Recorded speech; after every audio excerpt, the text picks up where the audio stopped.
สนองเอาในเรื่องหน้ามาดีพอมีขึ้นอยู่ดีพอมีคุณไปดีพอมีบุญฉะนั้นบุญจริงนำพวกเฮาอยู่ตลอดเฮามาอยู่ในโลกอันนี้มันมีความดีอยู่ในครอบครัวก็ย้อนคือเห็นความดีกันเป็นครอบเป็นครัวฮักแพงกันก็ย้อนเห็นดีนำกันหลายเห็นดีหน่อยลงก็ฮักกันหน่อยลงเบิดดีก็เป็นเบิดฮักเบิดดีก็เป็นเบิดความสุขความสบายฉะนั้นความดีที่มีประโยชน์เรามาอยู่ในโลกนี้มันอาศัยความดีคนมาอยู่ในโลกเฮ็ดความดีเป็นการตั้งตนไว้ในที่สอบประกอบธรรมช่วยเหลือครอบครัวญาติพี่น้อง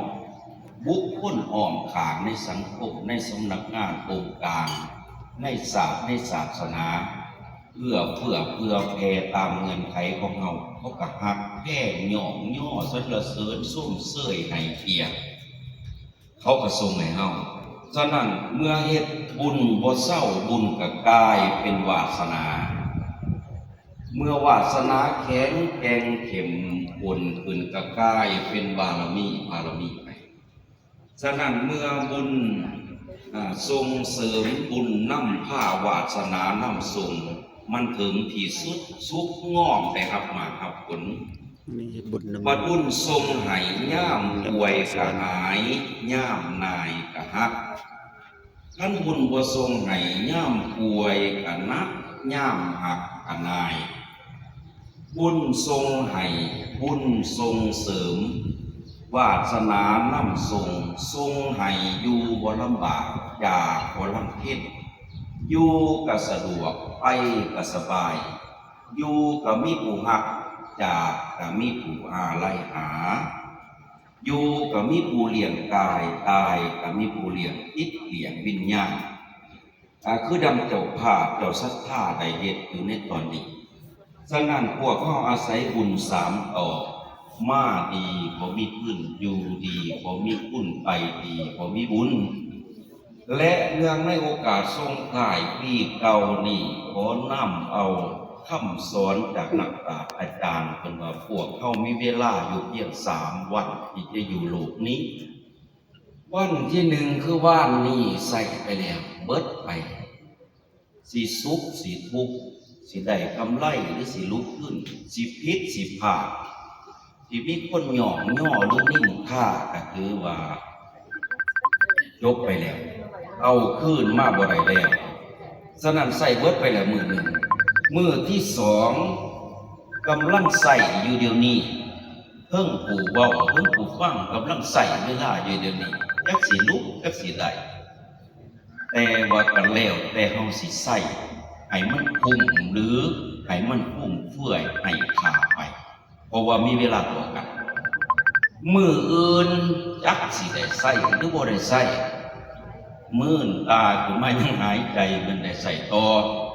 ฉะนั้นจึงขอฝากธรรมานุสนธิอันประเสริฐของพุทธศาสนานี้ไว้ให้มันกันสร้างคุณงามความดีบุญกุศลฝากไว้ให้พวกเฮาและให้ป้าให้ละ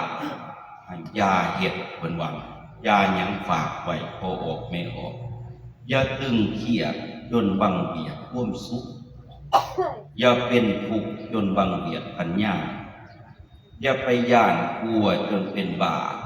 อย่าไปกล้าจนบินจนหักอย่าไปติดใจน้ำความหลัง